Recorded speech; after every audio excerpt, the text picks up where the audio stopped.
감사합니다.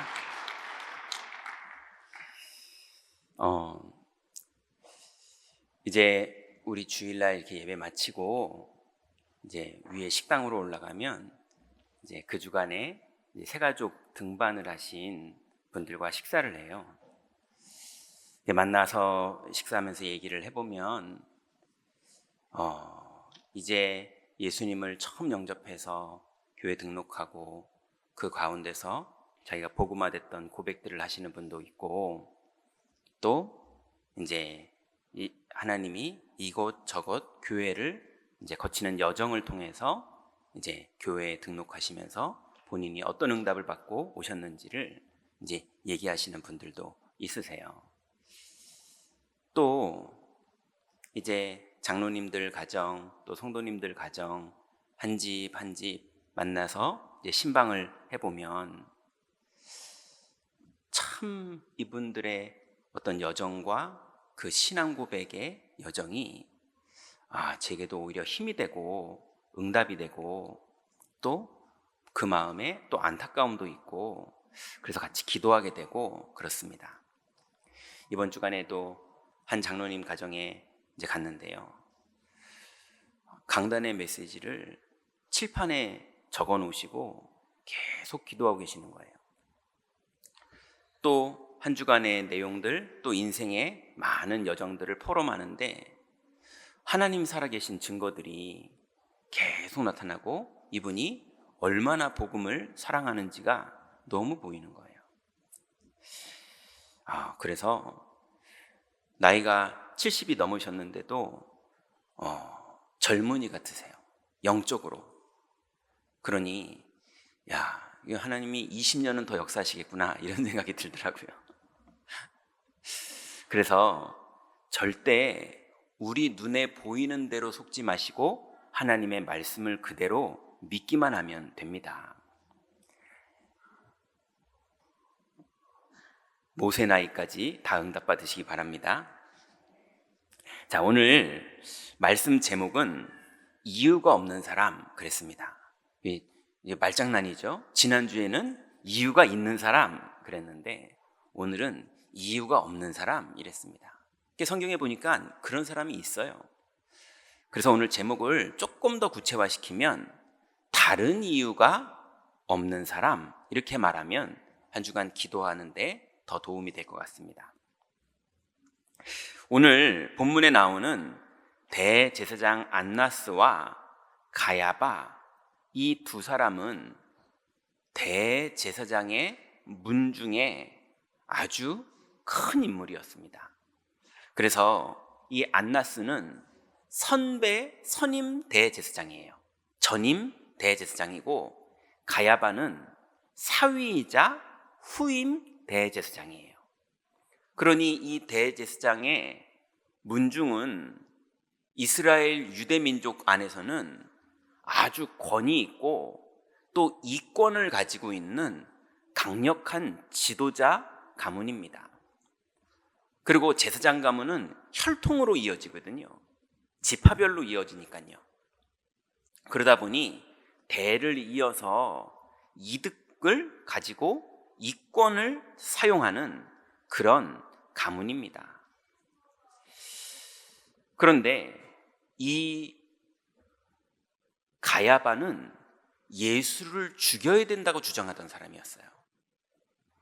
그리고 이 안나스는 모든 이권을 가지고 있는데 그 이권마다 예수님이 와가지고요, 자꾸 성전을 청소하고 채찍질하고 부수고 이런 일을 하니, 그러면서 백성들이 이 대제사장 가문에 순종해야 되는데 자꾸 그리스도를 믿는 그런 사람들이 나오니 이 안나스는 너무 많이 화가 났어요. 그러다 보니 이권을 가진 권력으로 시작을 합니다. 예수를 죽여야 되는 거예요. 근데 그게 먹힐 만큼 강력한 힘을 가지고 있는, 정치적으로도 사회적으로도 그리고 경제적으로도 강력한 힘을 가지고 있는 가문이었어요. 그러니 예수님을 십자가에 못 박기 전에 재판을 할 때 대제사장의 문중에서 사람을 보냅니다. 그래서 기도하던 예수님을 잡아오죠. 그 잡아올 때 이런 어마어마한 배경이 뒤에 있는 거를 모르니 베드로는 잡으러 온 사람의 말고라는 사람의 귀를 잘랐거든요. 왜냐하면 그 사람 알고 자른 게 아니죠. 지금 우리 예수님 보호해야 되는데 이런 일이 벌어지니 귀를 잘랐거든요. 근데 예수님이 오히려 칼로 흥한 자 칼로 망하니까 그러지 마라 이러면서 말고의 귀를 다시 붙여줍니다. 그 이후로 예수님은 이 안나스에게로 끌려갑니다. 지금 현직 대제사장도 아니에요. 근데 사람들이 안나스에게 끌고 가요. 그 말은 무슨 말이죠? 안나스가 보낸 거죠, 사람들을. 그리고 안나스가 실컷 재판하고 그리고 예수님을 괴롭히고 그 다음에 다시 사위인 가야바에게 보냅니다. 이제 정식 절차를 밟게 하는 거죠. 왜냐하면 사형시켜야 되니까요. 그러니 이 사람들의 파워와 이 사람들의 이권은 어마어마했어요. 네, 완전히 틀린 일을 진행하는데도 많은 사람들이 바라바를 살려주고 예수를 죽이라고 말하는 이런 언론 플레이도 할 수 있을 정도로 너무 강력한 파워가 있었어요.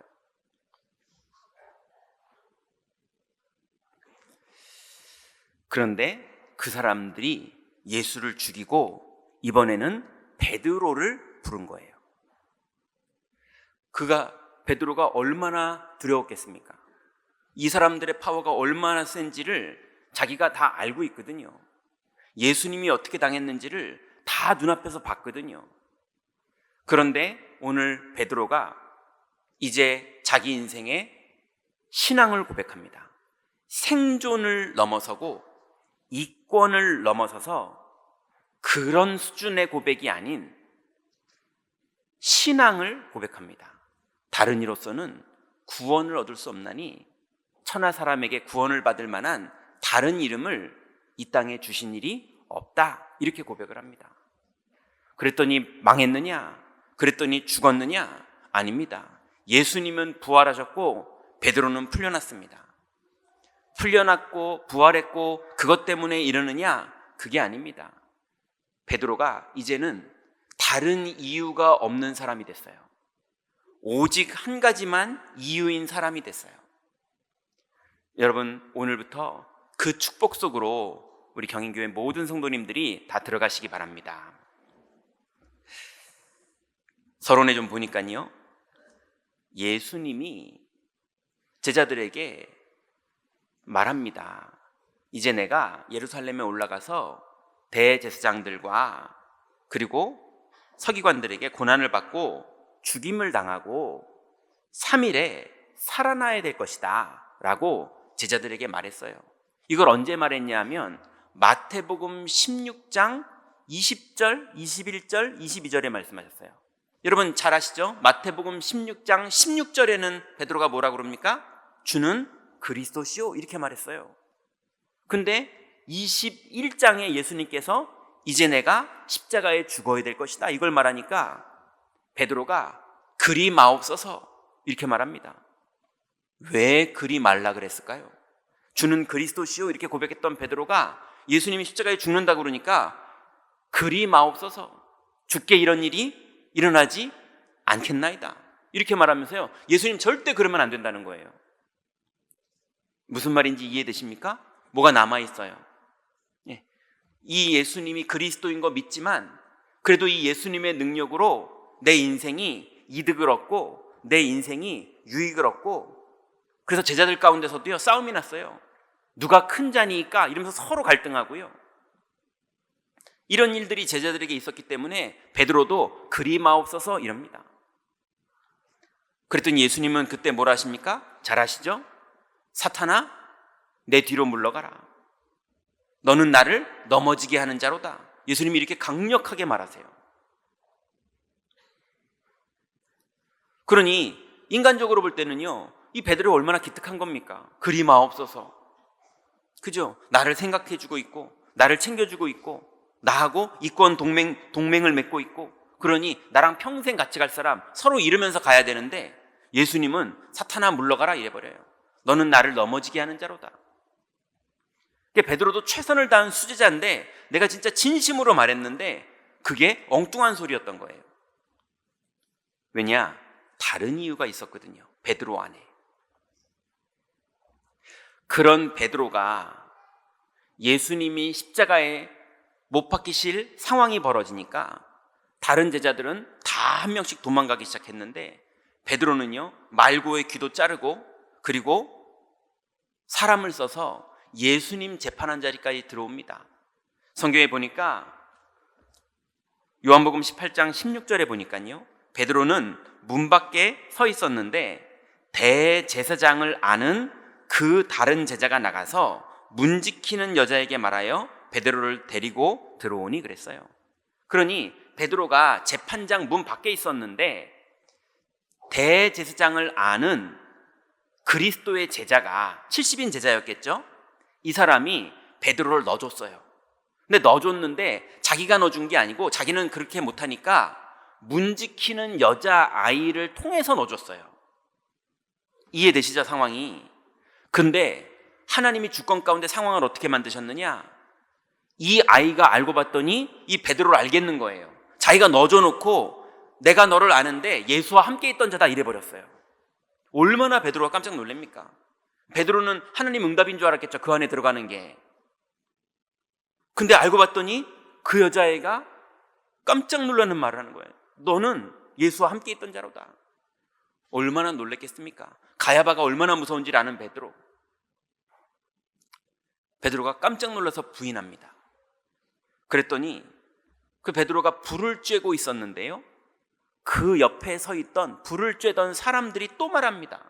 너는 예수와 함께 있던 자다. 그러니까 베드로가 두 번째로 또 부인해요.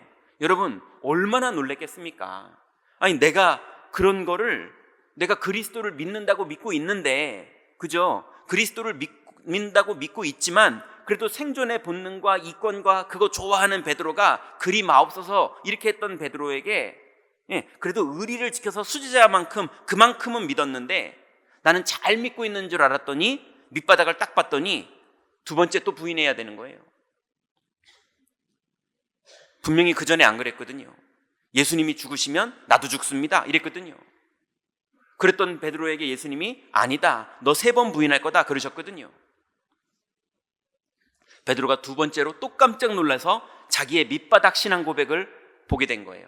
자기는 잘 믿는 줄 알았는데, 나는 수제자인 줄 알았는데 내 밑바닥을 봤더니 부인하고 있는 사람이었던 거예요.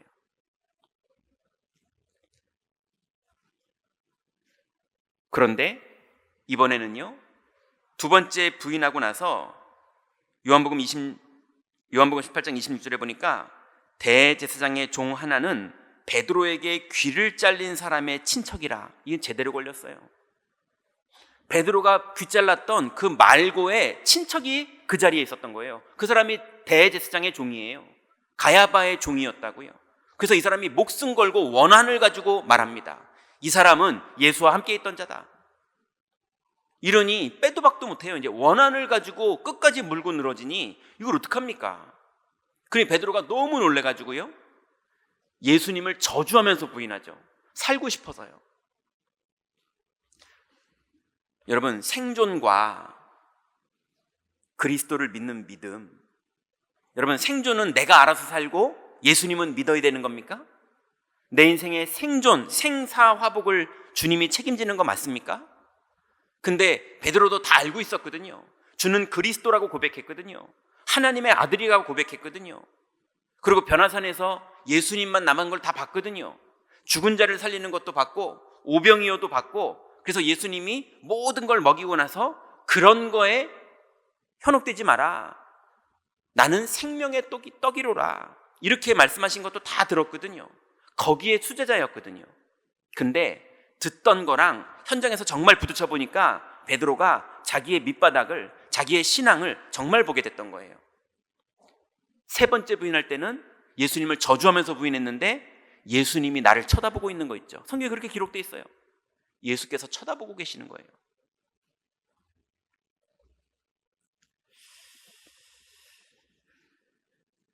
그 상처가 있는 베드로에게 얼마나 그게 강력했느냐? 유다는 자살했어요. 얼마나 예수님을 부인했던 거, 예수님을 팔았던 게 죄책감이 심하게 드는지 유다는 자살을 했어요. 자살을 했다는 말은 무슨 말일까? 무슨 말입니까? 정신에 큰 어려움이 왔었어요.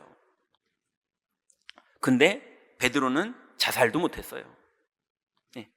이 이권의 기준 이런 걸로 볼 때는요, 자살도 못하는 못난 사람 같이 그랬던 베드로였어요. 그런데 베드로가 인생이 바뀌었죠. 예수님을 만나고 나서 인생이 바뀌고 오늘 4장 12절에는 다시 이 안나스와 가야바 앞에 다시 섰습니다. 그 무서웠던 자리에 이제 예수님은 없고 이제 베드로가 혼자 섰어요. 거기에서 베드로가 드디어 하나님 앞에서 신앙 고백합니다. 이거는 사람 앞에서 한 게 아니에요. 하나님 앞에서 한 거예요. 다른 이로서는 구원을 얻을 수 없나니 천하 사람에게 구원을 주신 다른 이름이 없다, 이렇게 고백을 해요. 자, 그럼 이제는 우리가 정말 내 인생에 우리가 다른 이유가 없는 실제로 하나님을 만난 진짜 이유가 있는 인생을 이제부터는 살아야겠거든요. 자, 그러면 오늘부터 이렇게 신앙을 고백하면 됩니다. 첫 번째는요, 여러분, 우리의 모든 과거는 하나님이 여러분에게 주신 오늘의 발판입니다. 여러분, 요한복음 21장 17절에 보면 과거에 예수님을 3번이나 부인하다가 눈 마주쳤던 베드로에게 예수님이 다시 나타나십니다. 요한의 아들 시몬아, 네가 나를 사랑하느냐? 베드로가 찔리는 게 있잖아요. 유다는 자살할 만큼 찔렸었는데 베드로가 얼마나 마음에 찔리겠어요. 그분이 나타나서 물어보니, 죽은 줄 아는 분이 나타나서 물어보니 얼마나 무섭습니까? 근데 베드로가 너무 마음에는 힘들지만 곰곰이 생각해 보니 아무리 봐도 내가 주님 사랑하는 건 맞거든요. 비록 3번이나 부인했을 망정, 내 과거에 그랬을 망정, 내가 과거에 죄도 짓고 과거에 실수도 하고 과거에 엉뚱한 짓도 많이 했을 망정, 지금 보니까 주님 사랑하는 게 맞거든요. 그래서 말합니다. 주님 사랑합니다. 근데 예수님이 아무 말도 안 하시고요, 다시 요한의 아들 시몬아, 네가 나를 사랑하느냐? 그러더니 3번째 또 요한의 아들 시몬아, 네가 나를 사랑하느냐? 그랬더니 17절에 보니까요, 주께서 3번째 네가 나를 사랑하느냐 하심으로 베드로가 근심하여 이르되 주님, 모든 것을 아시오매 내가 주님을 사랑하는 줄을 주님께서 아시나이다, 이렇게 고백합니다. 베드로가 완전히 자기를 다 세상 말로 깝니다. 주님 다 알잖아요. 제가 주님 사랑한다는 거 주님이 아시잖아요. 남들은 이해 못하겠지만, 남들은 부인하는 거 봤으니까 이해 못하겠지만, 나는 소문 그렇게 나 있지만 주님은 아시잖아요. 베드로가 드디어 옛날 이유들, 죄책감, 율법, 옳으냐 그르냐, 이런 옛날에서 완전히 빠져나와서 그리스도를 고백하는 이유 있는 사람이 됐습니다. 그래서 정말로 그리스도가 마귀의 일을 멸하셨다는 사실을 베드로가 실제로 믿게 되고, 정말로 그리스도가 죄와 저주에서 우리를 완전히 구원하셨다는 사실을 실제로 하나님 앞에서 신앙 고백하게 되고, 정말로 내 인생에 사람을 만나는 수준이 아니라 하나님 만나는 길이 열렸다는 사실을 베드로가 실제로 고백하게 되는, 그래서 생존을 뛰어넘어서, 이권을 뛰어넘어서 이제는 내 인생에 누가 주인이고 내 인생에 나는 이제 무엇으로 살아야 되는지 완전히 담난 신앙 고백을 베드로가 주님 앞에 했습니다. 그래서 과거의 사건이 이제는 신앙 고백하는 발판이지 자꾸 과거에 묶여 있으면 안 돼요. 내가 옛날에 그때 그 말을 해가지고, 내가 옛날에 그 실수를 해가지고, 내가 옛날에 그 사건 때문에 우리 집이 이렇게 됐고, 내가 그때 이렇게 해가지고 우리 아이들이 이렇게 됐고, 그때 내가 이렇게 해가지고 우리 집 경제가 이렇게 됐고. 여러분, 이젠 옛날에서 완전히 구원받았으니 과거에 묶여 있지 마시기 바랍니다. 그리스도가 완전히 끝냈어요. 또 과거의 사람들이 있습니다. 오늘 본문의 베드로에게는 안나스와 대제사장 가야바, 이게 과거의 사람들이죠. 얼마나 트라우마가 되고 얼마나 무섭습니까? 그런데 이 사람들 앞에 오늘 베드로가 19절 29절에 보면요, 이렇게 고백합니다. 다른 이로서는 이 12절에 그렇게 고백해놓고 19절에는 베드로와 요한이 대답하여 이르되 하나님 앞에서 너희 말을 듣는 것이 하나님의 말씀을 듣는 것보다 옳은가 판단하라. 우리는 보고 들은 것을 말하지 아니할 수 없다. 이렇게 고백합니다. 이제 가야바와 안나스 앞에서 하나님의 말씀을 믿는 것이 너희들의 그 무서운 말보다 나는 더 믿는다, 이런 고백을 하는 거예요. 여러분, 사람의 말이 무섭죠. 사람이 나를 미워하는 게 무섭죠. 내가 사람에게 찍히면 무섭죠. 그렇지만 그거대로 되지 않고 하나님의 주권대로 됩니다. 그러니 하나님의 말씀을 믿는 것이 더 옳다고 베드로가 담대히 고백합니다. 그리고 베드로는 과거에 평생 끌려가야 될 상처에서 해방받았어요. 그래서 오늘 고백한 것처럼 다른 이로서는 구원을 받을 수 없나니 이렇게 고백을 합니다. 여러분, 예전에 베드로는요, 자기 생존을 위해서, 내 이권을 위해서 거짓말도 했었고요, 살아남아 보려고. 그리고 진실되게도 살아봤고요, 주는 그리스도시요 이러면서 진실되게도 해서 수제자도 돼보고요, 열심히도 살아봤고요, 그래서 어부로서도 열심히 살아봤고요, 또 전문성 있게 갈릴리 바다에 대해서는 어부로서 완전히 전문성 있는 사람이었거든요. 그래서 전문성 있게도 살아봤는데 다 생존을 위한 몸부림일 뿐이었어요. 그걸로는 절대 우리의 길이 되지 않습니다.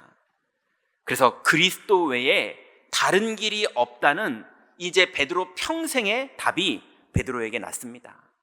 여러분, 이제 여러분의 모든 과거가 오히려 발판이 돼서 오직 그리스도로 담나는 축복의 날이 되시기 바랍니다. 이제 베드로는요, 두 번째로 현장에서 하나님이 주신 이 이유를 사용하는 사람이었습니다. 이제 베드로는 복음을 누렸더니 드디어 신앙을 고백하고 주님 앞에 주님 사랑합니다 고백했더니 만남의 축복이 시작됐어요. 누구와 만남의 축복이 시작됐느냐? 사도행전 1장 14절에 보니까 예수의 어머니 마리아와 그 형제들과 아우들과 그리고 많은 믿음의 사람 120명과 오로지 기도하기를 힘쓰는 베드로와 똑같은 신앙 고백하는 사람들과의 만남이 시작됐어요. 여러분, 현장에서 불신자가 됐던, 동료가 됐던, 가족이 됐던, 내 자녀가 됐던 어느 날 자녀와도요, 신앙 고백이 같아지는 이런 사도행전 1장 14절에 만남의 축복이 여러분에게 시작될 걸 믿으시기 바랍니다. 이제 과거에서 완전히 빠져나온 베드로에게 드디어 만남의 축복이 시작되는 거예요. 나 혼자 믿는 것이 아니라 똑같은 믿음의 사람들이 만나지는 거예요. 그래서 그 사람들과 함께 오로지 기도하기를 힘쓰면서 그리스도를 신앙 고백했는데 그때부터 사건의 문이 열립니다. 성령의 충만이 임하더니 15개국의 문이 열리고요, 사람들이 찾아오기 시작하더니요, 3,000명의 제자들이 나타나는, 하나님이 예비된 제자들을 만나게 하시는 전도의 문을 여십니다. 여러분, 많은 사건과 많은 만남이 있지만 그 모든 걸 통해서 하나님이 허락하시는 문이 열리는 응답이 반드시 이번 주간에 여러분에게 벌어집니다. 믿으시기 바랍니다. 예수님은 몇 날이 못돼서 임한다고 그랬고요, 또 다른 데서는요, 오래 참으시겠느냐, 속히 응답하신다, 이렇게 말씀하셨어요. 여러분, 조급하지 마시고 그리스도를 믿고 기다리시기 바랍니다. 반드시 성령이 임하시고 인도하시고 역사하세요. 그랬더니 베드로가 이제 드디어 일의 결론을 응답했습니다. 베드로의 인생의 일의 결론이 야, 이제 감옥에서 나왔다, 이게 결론이 아니에요. 감옥에서 나왔어도 인생 똑같습니다. 3,000제자 나왔다, 그게 끝이 아닙니다. 베드로의 인생의 항상 결론은 바로 성령 충만이었습니다. 이제 대제사장의 문중에서 베드로가 풀려 나왔어요. 풀려 나와서 성도들과 함께 기도하는 장면이 사도행전 4장 31절에 나옵니다. 주여 이제도 그들의 위협함을 굽어보시옵고 또 종들로 하여금 담대히 하나님의 말씀을 전하게 하여 주옵소서. 31절에 보니까 빌기를 다음에 모인 곳이 진동하더니 무리가 다 성령에 충만하여 담대히 하나님의 말씀을 전하니라 그랬습니다. 여러분, 우리 인생의 결론은 요셉이 총리가 됐더라, 그게 결론이 아닙니다. 총리가 됐는데 또 뭐가 시작돼요. 그러지 않습니까? 여러분, 집을 샀더니 인생이 결론 납니까? 사업이 막 잘 되니까 인생이 결론 납니까? 다시 어려운 날이 오기도 하고요. 드디어 행복한 결혼하니까 인생이 결론 납니까? 어느 날 갈등이 오기도 하고요. 우리 아이가 너무 공부를 잘하니까 인생의 결론이 납니까? 거기서 또 갈등이 시작됩니다.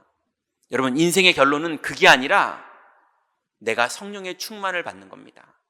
여러분, 이 땅을 살면서 그리스도의 성령으로 충만한 것이 지속되는 인생 되시기 바랍니다. 그게 우리의 인생의 결론이에요. 그래서 그 결론이 있어야 그리스도의 비밀을 누리는 겁니다. 이게 안 되면 사울 임금은 잘 됐는데도 악령에 사로잡히는 사람이 됐어요.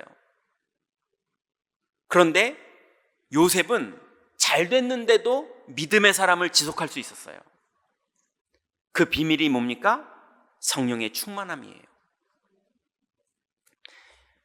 세 번째는요, 이제 우리의 미래를 위해서는 오늘 오직을 발견하면 됩니다. 여러분, 미래를 생각하면 항상 염려가 나옵니다. 그래서 베드로는 이렇게 늘 염려하던 베드로의 입장에서 드디어 말합니다. 베드로전서 5장 7절에 보니까 너희 염려를 다 주께 맡겨버리라. 이는 그가 너희를 돌보심이라, 이렇게 말합니다. 여러분, 염려를 하지 마라 이 말이 아닙니다. 염려를 하지 마라, 이거는 불교예요. 염려하지 않으려면요, 염려하고 싶어 미치겠는데 염려를 하지 말라니까 너무너무 힘들어서 막 머리도 깎아야 되고요, 막 산에도 가야 되고요, 막 두들기기도 해야 되고요. 뭘 비하하는 게 아니라 우리도 너무 하려는데 안 되면은 막 그래야 되잖아요. 막 뭔가를 몸부림쳐야 돼요. 우린 염려를 안 하는 게 아닙니다. 염려를 주께 맡기는 겁니다. 왜냐? 그가 너희를 돌보심이라. 베드로가 이거를 너무 많이 염려를 해봤던 사람이지 않습니까? 그러니 베드로가 결론 난 신앙 고백이 염려를 주께 맡겨버리라. 그런데 성도님들 중에는요, 이성이 되게 발달된 사람도 있지만 감성이 발달된 사람들도 아주 많이 있습니다. 그러다 보니까 오늘 나의 느낌, 오늘 나의 감정, 오늘 나의 감성이 오늘은 왜 이렇게 뭐가 다운되지? 그러면요, 진짜 인생을 다운되게 살아요. 오늘 제가 왜 이렇게 밉지? 그러면 자꾸 하루 종일 미워해요. 그냥 감정에. 오늘 왜 이렇게 화가 나지? 그러면요, 여기다도 화내는데 저기다도 화내요. 쓸데없이. 감정에 끌려 사는 사람들이 너무나 많아요. 그래서 막 서운하고 섭섭하고 외롭고, 분명히 주님은 내가 너와 함께 한다고 그랬는데, 그리스도는 마귀를 다 멸했다고 그랬는데, 우리를 인도한다고 그랬는데, 우리에게 역사하신다고 그랬는데, 자꾸 말씀이 우리의 기준이 아니고 감정이 기준이 되면요, 그냥 끌려다니는 대로 막 끌려갑니다. 그걸 누가 끌고 다니느냐? 베드로는요, 근신하라 깨어라. 너희 대적 마귀가 우는 사자같이 두루다니며 삼킬 자를 찾나니 너희는 믿음을 굳게 하여 그를 대적하라. 이는 세상에 있는 너희 형제들도 동일한 고난을 당하는 줄을 알미라 그랬어요. 여러분, 하나님의 말씀이 맞지 자꾸 여러분의 감정에 서운하고 섭섭하고 외롭고 화나고 괘씸하고 거기에 자꾸 사로잡혀서 염려에 빠지고 있다면, 여러분, 말씀을 믿고 다른 이유에 묶여 있지 말고 하나님이 주신 올바른 이유만 붙잡고 승리하시기 바랍니다. 그래서 이제 재창조의 응답을 받아야 돼요. 성경에 보니까요, 베드로가 다 응답받아 놓고요, 맨 마지막에 재창조가 되는 거 하나를 못했어요. 그래서 그걸 가지고 바울이 베드로를 뭐라 합니다. 그렇게 응답받아 놓고 자꾸 아직도 옛날 것을 못 버려서요. 다른 이유가 있었는데 그게 베드로의 율법이었어요. 그래서 이방인에게 복음 전하는 걸 베드로가 너무 싫어합니다. 아직도 묶여 있는 거예요. 새롭게 되지를 못한 거예요. 그래서 에베소 4장 22절부터 24절에 보니까 베드로를 뭐라고 했던 바울이 말합니다. 너희는 유혹의 욕심을 따라 썩어져가는 구습을 따르는 옛사람을 벗어버리고 오직 너희의 심령이 새롭게 되어 하나님을 따라 의와 진리의 거룩함으로 지으심을 받은 새 사람을 입으라, 이렇게 말합니다. 여러분, 이제 옛날에 서운하던 나, 옛날에 상처 있던 나, 옛날에 두려워하던 나, 옛날에 고정관념에 묶여있던 나에서 완전히 빠져나와서 그리스도를 믿는 새 사람을 입으시기 바랍니다. 이제 새 사람을 입을 때 반드시 하나님의 성령이 우리에게 임하시고 우리에게 역사하세요. 이것이 아니면 우린 두려워서 맨날 염려하고 살아야 됩니다.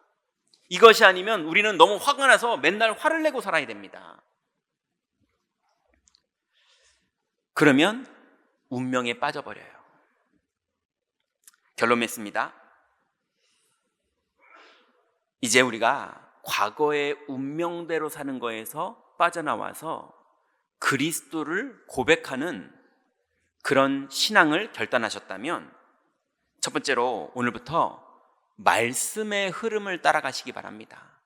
자꾸 사건의 흐름을 따라가거나 괘씸한 일, 서운한 일, 두려운 일, 사건, 사고, 그거를 따라가지 마시고 하나님의 말씀을 따라가세요. 사건대로 되지 않고 말씀대로 될 거를 믿으시기 바랍니다. 말씀의 흐름을 한 주간 따라가세요. 두 번째는 말씀을 따라가신다는 말은 다른 말로 기도의 흐름을 따라가는 겁니다. 여러분, 하나님이 여러분에게 주시는 기도의 흐름이 있어요. 왜냐하면 여러분의 기도는 여러분의 현장과 여러분의 상태와 여러분에게 주신 하나님의 말씀, 이 합쳐서 여러분의 기도 제목이 현장에 딱 나오거든요. 그러니 그 현장에서 하나님이 여러분에게 주신 기도 제목의 흐름이 항상 머물러 있지 않고 진행이 됩니다. 그러니 여러분에게 주신 기도 제목이 지난주 다르고 오늘이 또 달라요. 그 흐름을 따라가세요. 그 흐름을 따라 하나님은 반드시 응답하십니다. 세 번째로, 이제 그 흐름을 따라갈 때에 모든 다른 이유를 다 넘어서시기 바랍니다. 이렇게 따라가다가 베드로가 어디에서 걸렸느냐? 이렇게 신앙 고백했던 베드로가 이렇게 응답을 받아놓고요, 고넬료에게 복음을 전할 때 옛날에 딱 묶여버립니다. 그러면서 얼마나 하나님이 베드로를 설득했는지, 내가 선하다고 하는데 네가 왜 더럽다고 하느냐, 이렇게 하면서까지 인도하는데도요, 베드로가 이방인 사역하는데 자꾸 속아요. 그러면서 응답받지 못합니다. 여러분, 옛것에 묶여있던 여기에서 완전히 빠져나와서 다른 이유가 이번 주간에 여러분에게 걸림이 되거든 다 버리시고 그리스도를 고백하는 응답 속으로 다 들어가시기 바랍니다. 기도하겠습니다. 하나님, 감사합니다. 이제 우리에게 다른 이유가 없는 사람의 삶을 살 수 있는 축복 주시니 감사를 드립니다. 이제 그리스도만이 우리의 이유시니 주님과 동행하며 다른 이유들이 우리들에게 걸림이 될 때 오히려 발판을 삼고 승리할 수 있도록 한 주간 모든 성도님들 축복하고 인도하여 주옵소서. 예수 그리스도의 이름으로 기도드렸습니다. 아멘.